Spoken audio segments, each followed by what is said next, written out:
बरसों पुरानी बात है। दुनिया के किसी कोने में एक गांव हुआ करता था। अजीब सा नाम था इसका, मगलूबिस्तान। पता नहीं इसे मगलूबिस्तान क्यों कहते थे। हालांकि नंबरदार का कहना था कि वो कभी किसी से मगलूब नहीं हुआ।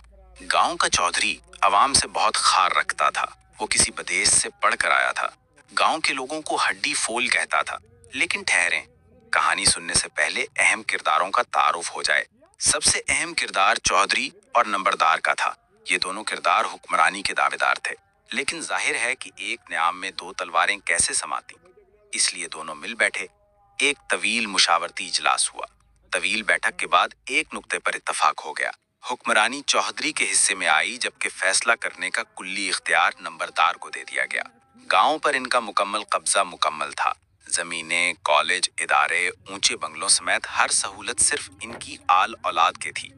गांव के लोगों को काम के बदले इतना खाना मिल जाता था कि इनकी रूह चलती रहे। चौधरी साहब तो इस हक में भी नहीं थे, लेकिन नंबरदार ने उन्हें समझाया कि इनका जिंदा रहना जरूरी है। अगर ये मर गए तो हुक्मरानी किस पर की जाएगी। गांव का दूसरा अहम किरदार भांड थे। नंबरदार के और चौधरी के हर काम और बात का दफा करना इनका पेशा था। अगर मालिक कह देते कि हफ्ते में 10 दिन होते हैं, तो इनका काम था इनकी बात को साबित करना। बदले में उन्हें मालिकों की तरफ से बाकायदा ट्रेनिंग और मुआवजा भी फराहम किया जाता था। तीसरा किरदार गांव का मौलवी था। मुसलमानों का गांव था और लोग मौलवी साहब की बड़ी इज्जत करते थे और उनकी बात को हरफे आखिर समझते थे, इसलिए इसे साथ मिलाना जरूरी था। पांचवा किरदार चौधरी और नंबरदार के वो रिश्तेदार थे जो घी, चीनी, आटा और दीगर जरूरियात जिंदगी मुहैया किया करते थे। नंबरदार ने अपने फैसलों से चौधरी और चौधरी ने अपनी हुक्मरानी से नंबरदार को खुश रखा हुआ था। सब कुछ रूटीन के मुताबिक जा रहा था कि अचानक एक रौला हो गया।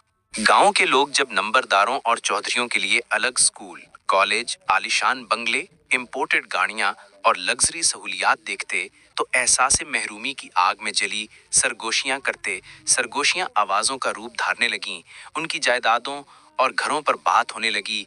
नंबरदार और चौधरी इकट्ठे हुए। एक तवील मुशावरती इजलास हुआ। अगले दिन गांव के हर चौक में एक पोस्टर लगा था जिस पर लिखा था कि किसी भी मुद्दे पर बात करना सिर्फ भांडों का हट है।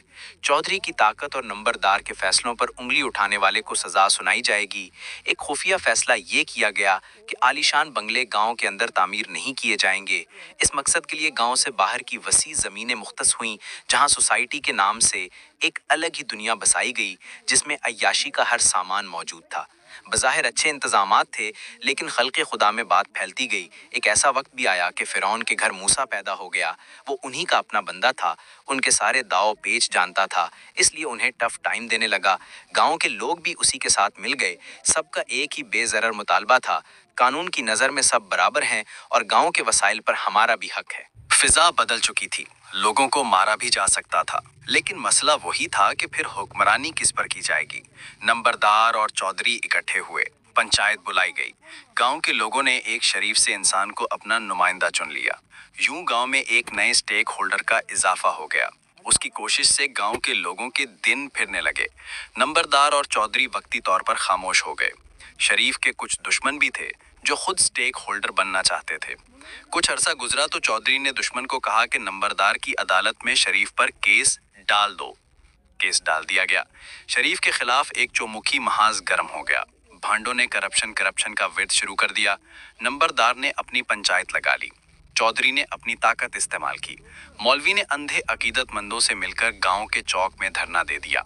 हर गली में मुश्तंडों का राज था। दुकानदारों ने पैसा खर्च करके बाहर से भी भांड मंगवा लिए। गांव के लोग गेम समझ रहे थे, लेकिन उनकी चलती कब थी। पंचायत के फैसले में शरीफ को हटाकर दुश्मन को स्टेक होल्डर बना दिया गया। सबने अपना अपना हिस्सा ले लिया। मौलवी को दूर अच्छे देश भेज दिया गया। भांड भी अमीर हो गए। दुकानदारों ने शरीफ को हटाने के लिए जितना लगाया था, घी, चीनी, आटा वगैरह महंगा करके उससे 2 गुना कमा लिया। गांव के लोगों की हालत दिन ब दिन खराब होती गई। कोई बात करता तो दुश्मन कहता, लोग जाएं भाड़ में, मुझे क्या, मुझे तो बस स्टेक होल्डर बनना था, कीमत चाहे कोई भी हो, मेरी गैरत या लोगों की जाने।